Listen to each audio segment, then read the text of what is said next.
You're listening to the Matuta podcast, bringing you the latest insights into transformational business, coaching, ABM, automated marketing, and AI solutions.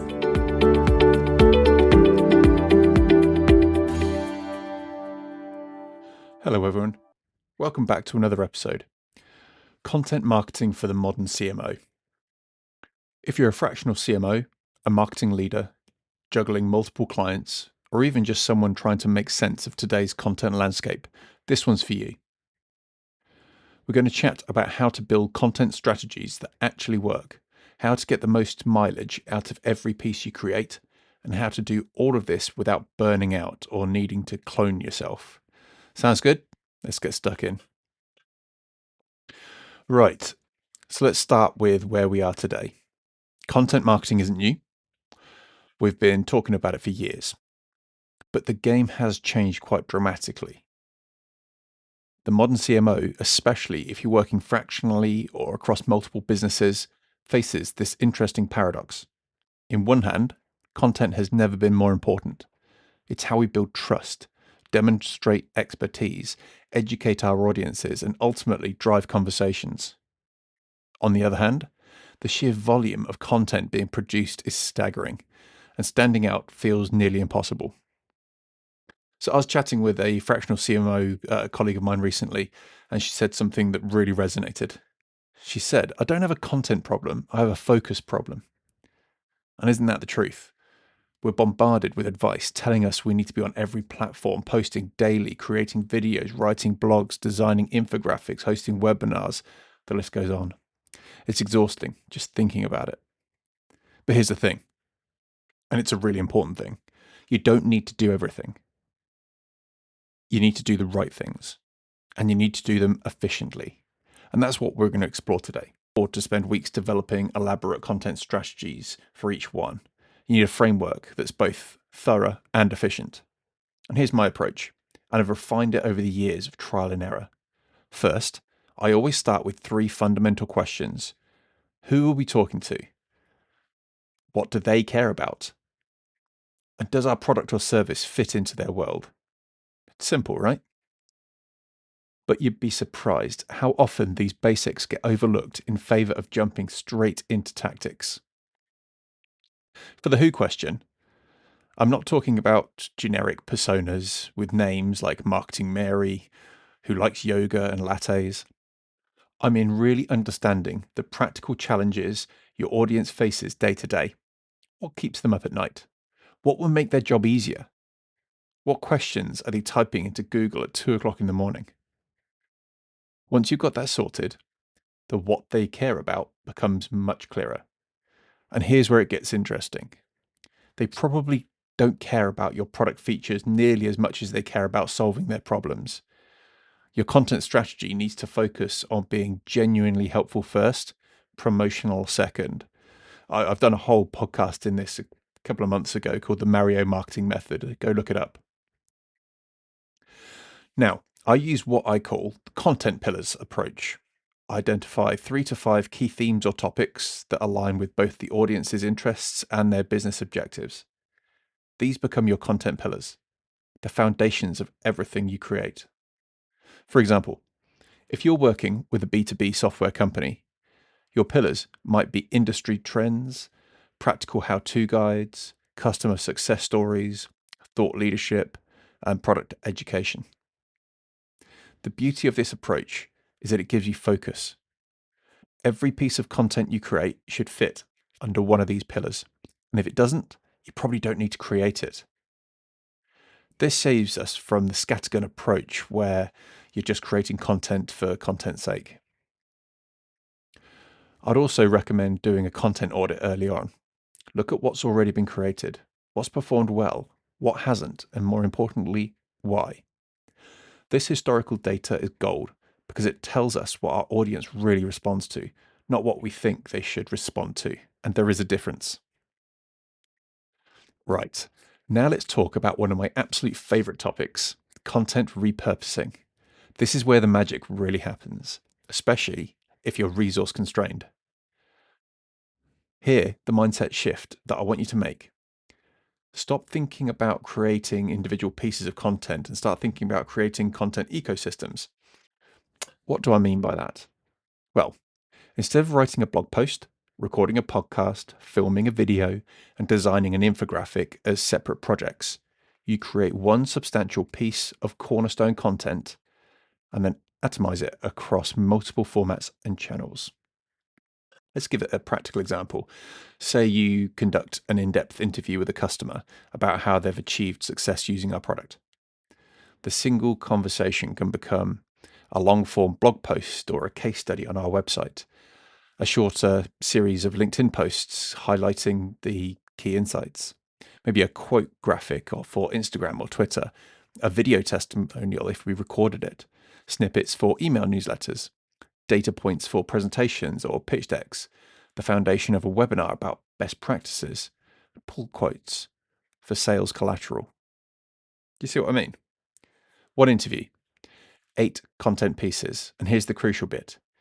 Each piece is tailored to the platform and audience expectations for that platform. The LinkedIn post isn't just a snippet of the blog, it's crafted specifically for how people consume content on LinkedIn. The format changes, but the core message and value remains consistent. This approach has several massive advantages. First, it's incredibly efficient. We're getting maximum value from every piece of content we create. And second, it ensures message consistency across channels because everything stems from the same source material. And third, it allows us to meet our audience where they are. Some people love reading long-form content, others prefer quick video snippets. And we're content creating for all without creating entirely different content. Now, I get it. Won't people get bored seeing the same content in different formats? And in my experience, no. Most people only see a fraction of the content anyway. And if they do encounter the same message in different places, repetition actually strengthens recall and credibility. As long as we're providing value and not just rehashing the same thing word for word, we're fine. The key to making repurposing work is having a system. I use a simple framework: create, adapt, distribute. Create the cornerstone content, adapt it to different formats and platforms, and then distribute it strategically over time. Which brings us nicely onto our next topic. If we're managing multiple clients and the content for each of them, as a fractional CMO, content calendars aren't just helpful, they're essential. But they need to be simple enough that we can maintain them without spending all of our time on admin, and flexible enough to adapt when things change. Because let's be honest, it always changes. I've tried loads of different tools and approaches over the years, and here's one that works for me. I use a simple project management tool, and for me, as you know, I'm a Notion ambassador, so Notion works brilliantly for this for me. Get a few key columns: publication date, content title, topic, content type, the platform status, and the owner if I'm working with a team or some contractors. I typically plan content on a monthly basis with a rough outline for the next 2 to 3 months. Any more than that, and we're probably wasting time because priorities shift, new opportunities arrive, market conditions change. Any less, and we're constantly in reactive mode, scrambling to figure out what to post next week. So here's a pro tip. Theme your weeks or months. For instance, one month might focus heavily on thought leadership content, while the next emphasizes customer stories and social proof. This makes planning easier and creates a natural narrative arc for our audience. They're not just seeing random posts, they're experiencing a cohesive story that builds over time. I also build in flexibility in what I call flex slots. Spots in the calendar that are intentionally left open for timely reactive content. If there's a big industry announcement, a trending topic, or a sudden opportunity, we've got space to jump in without derailing the entire plan. And when we're juggling multiple clients, color coding becomes our best friend. I assign each client a color in my calendar so I can see at a glance how my workload is distributed. This helps prevent the situation where I accidentally commit to publishing 5 major pieces all on the same day across different clients. Trust me, I've made that mistake. It's not fun. Another thing I do is schedule regular content sprints. I'll block out a few hours or sometimes a full day and dedicate it entirely to content creation. And during this time, I'll batch similar tasks together. So I might write all my blog posts for the month in one sitting, or record several videos back to back, record podcasts. Batching like this is far more efficient to me than context switching between different types of work throughout the day. So let's talk numbers, because ultimately, none of this matters if the content isn't driving results. And as a CMO, you need to be able to demonstrate your value to clients. They're paying for outcomes, not just activity. The challenge with measuring content marketing is that the impact isn't always immediate or directly attributable. Someone might read 3 blog posts, watch a video, sign up for an email list before eventually converting weeks or maybe even months later. How do you attribute that sale to your content efforts? So at a previous client of mine, we would have a customer life cycle from awareness through to consideration and then conversion that typically took anything from 12 to 18 months. And in that kind of time, it's very difficult to attribute where the content worked and where it didn't. So let's talk about the metrics that actually matter. I split these into 3 categories: engagement metrics, traffic metrics, and conversion metrics. Engagement metrics tell you whether people are actually consuming your product. We're talking about time on page, bounce rate, video watch time, social shares, comments, click-through rates. These are early indicators, and they show whether the content is resonating with people on a basic level. Traffic metrics show whether your content is being found. Organic search traffic, referral traffic, social traffic, these tell you if your content distribution strategy is working and if your SEO efforts are paying off. But the metrics that really matter are conversion metrics: newsletter signups, demo requests, free trials, actual purchases. These are the outcomes that business leaders care about. The trick is connecting the dots between your content and these conversions. And this is how I approach it. I use UTM parameters religiously for any content I share on social or in emails. It allows me to track exactly which piece of content drove which action.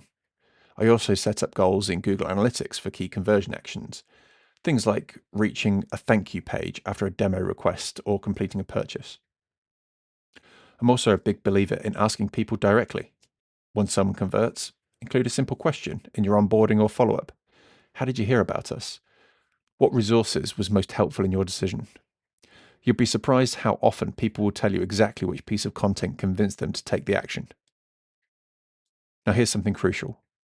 Not all valuable content drives immediate conversions, and that's okay. Some content is designed to build awareness. Some content establishes authority and trust.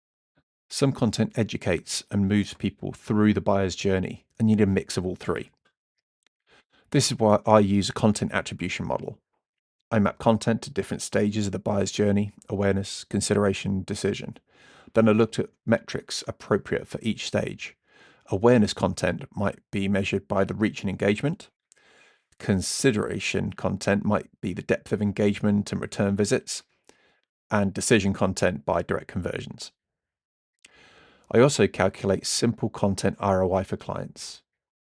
Take the cost of creating the content, any my time, freelancer fees, tools, distribution costs, and compare it to the value generated. For value, I look at the lifetime value of customers acquired through content marketing, plus any additional benefits like improved SEO rankings or increased brand visibility. It's not a perfect science, but it gives you a tangible number to point to when clients ask, is this content marketing stuff actually working? So let's talk about the elephant in the room: AI and outsourcing. This is a topic that generates quite a lot of debate, but I'm going to give you my honest take based on what's actually working in practice. First up, AI tools. They've come on tremendously in the past couple of years, and I'd be lying if I said that I didn't use them. But, and it's a big but, I use them strategically, not as a replacement for genuine creativity and strategic thinking. Here's where AI excels. Okay, research, ideation, first drafts, repurposing content, SEO optimization, data analysis. For instance, I might use AI to analyze competitor content and identify gaps in my own coverage, or might use it to generate 10 different headline options for a blog post and then refine the best one. Or I feed it a long form article and ask it to create social media posts with key points, and then I edit and personalize.